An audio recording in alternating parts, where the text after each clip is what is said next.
2026 मध्ये स्थापन झालेलं केईएम, थोडक्यात इथं मुलांची कॉम्पिटिशन असते.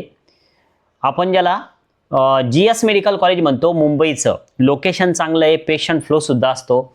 तर या कॉलेजमध्ये अजून आपल्याला रिव्ह्यूजमध्ये काय काय चेक करता येईल, आपल्या कॅटेगरीनुसार या कॉलेजचा कट ऑफ किती जाईल, तर या सगळ्या गोष्टी आपण या व्हिडिओमध्ये चेक करतोय. सुरुवातीला तर आपण एक काम करू की कॉलेजचा जो पेशंट फ्लो आहे, वेगवेगळे डिपार्टमेंट्स आहे पहा, तर त्यामुळं पेशंट फ्लो म्हणजे असं मुलं काही विचार करत नाही की पेशंट फ्लो किती, कारण मुळात एवढा पेशंट फ्लो आहे की वेळच मिळत नाही.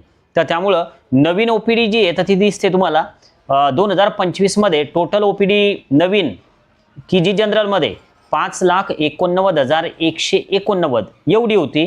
डेली ॲव्हरेज जर याचा आपण काढलं तर नवीन ओपीडी ही 1,957 येते.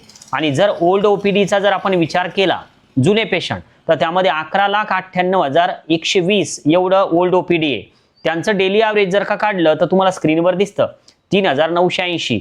आणि या दोन्हींना जर का एकत्रित वर्षभरामध्ये आपण कम्पेअर केलं तर हा नंबर खूप हायर साईडला जातो. म्हणजे प्रॅक्टिसच प्रॅक्टिस आहे. नवीन केसेस स्टडी करायला मिळतात, खूप साऱ्या गोष्टी की ज्या इथं तुम्हाला शिकायला मिळतील. 17,87,309 एवढा नवीन आणि ओल्डचा पेशंटचा ओपीडीचा फ्लो या. डेली ॲव्हरेज जर काढलं तर जवळपास 6,000च्या जवळपास हे जाऊन पोहोचतं. आता विषय येतो की कॉलेजमध्ये अकॅडमिकचा, तर समजा तुम्ही नाही, थोडक्यात अकॅडमिक बेस्टच आहे, म्हणजे तुम्ही त्याला कम्पेअर नाही करू शकत दुसऱ्यासोबत. पण आता राहण्याची व्यवस्था काय आहे, जर आपण स्क्रीनवर जर पाहिलं तुम्हाला लगेच समजून जाईल की ज्या बॉईजसाठी ज्या रूम्स आहेत, टोटल रूम्स, तर त्या आहे 223 आणि त्यांचं टोटल कॅपॅसिटी आहे 580. जर गर्ल्सचाच पाहिला आपण तर 125 रूम आहे आणि गर्ल्सची टोटल कॅपॅसिटी आहे UG साठी, PG साठी नाही, हे फक्त आपण UG साठी विचार करतोय, 375. तर हे सगळं UGचं आहे. आता विषय येतो की कॉलेजचं लोकेशन. तर KM हॉस्पिटल हे जवळपास लोकेशनमध्ये आपल्याला काय सांगता येईल की KM जे तर ते मुंबईच्या सेंट्रल मध्ये लोकेटेड आहे. आणि हा एरिया कोणता आहे तर हा परेलचा हा एरिया आहे. याची लोकॅलिटी बेस्ट आहे, म्हणजे middle class, lower middle class citizen जे मुंबईचे, तर सहज यांना हे हॉस्पिटल जवळ आहे. आणि याच हॉस्पिटलच्या जवळ किंवा याच कॉलेजच्या जवळ काही स्क्वेअर किलोमीटर परिसरामध्ये बाकीचे सुद्धा हॉस्पिटल आहे. जसं की हे तुम्हाला सगळं स्क्रीनवर दिसतंय.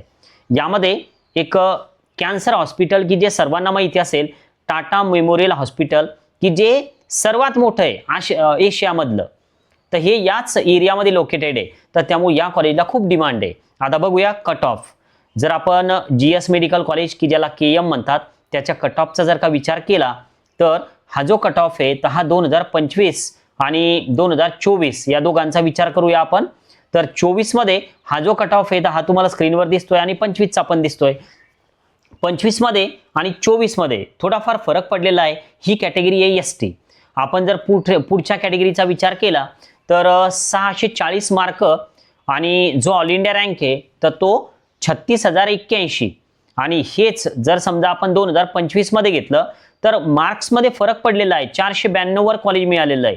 पण 24 आणि 25 मध्ये खूप साऱ्या गोष्टी बदललेल्या होत्या, पेपरची लेवल चेंज झालेली होती, त्यामुळे असं झालं. आता ही कॅटेगरी होती SC. त्यानंतर जर आपण पुढच्या कॅटेगरीचा विचार केला तर रँकमध्ये सुद्धा खूप सारा चेंज झालेला आहे आणि स्कोअरमध्ये पण ही कॅटेगरी आहे VJ. पुढच्या कॅटेगरीचा जर आपण विचार केला तर ही येते NTB. रँकमध्ये फारसा काही फरक नाही पडलेला. हा रँक पहा, पण स्कोअरमध्ये खूप फरक पडलेला आहे, कारण दोन्ही वर्षामध्ये तुम्हाला पण माहिती आहे खूप साऱ्या गोष्टी घडून गेल्या. आता NTCचा जर आपण विचार केला तर 671 आणि 573 यामध्ये रँक जर चेक केला आपण तर हा आहे 4,866 आणि हा आहे 11,340. हे KMचं काय आहे की रँकमध्ये खूप फरक दिसतो, कारण मुलं काय करतात की एम्स वाले मुलं सुद्धा हे कॉलेज जॉईन करतात. आता हे NTD साठी आहे, तुम्हाला स्क्रीनवर दिसणार. तुम्ही जर जिजाऊ अकॅडमीला नवीन असाल तर नक्की एकदा सबस्क्राईब करायला विसरू नका. हा जो कट ऑफ तुम्हाला स्क्रीनवर दिसतोय तर हा OBCचा कट ऑफ आहे. जर पुढचा आपण कट ऑफ पाहिला 24चा आणि 25चा तर हा आहे SEBCचा. जर आपण पुढच्या कॅटेगरीचा विचार केला तर ही कॅटेगरी येते EWS. तुम्हाला हे स्कोअर आणि रँक समोर तुमच्या दिसतोय.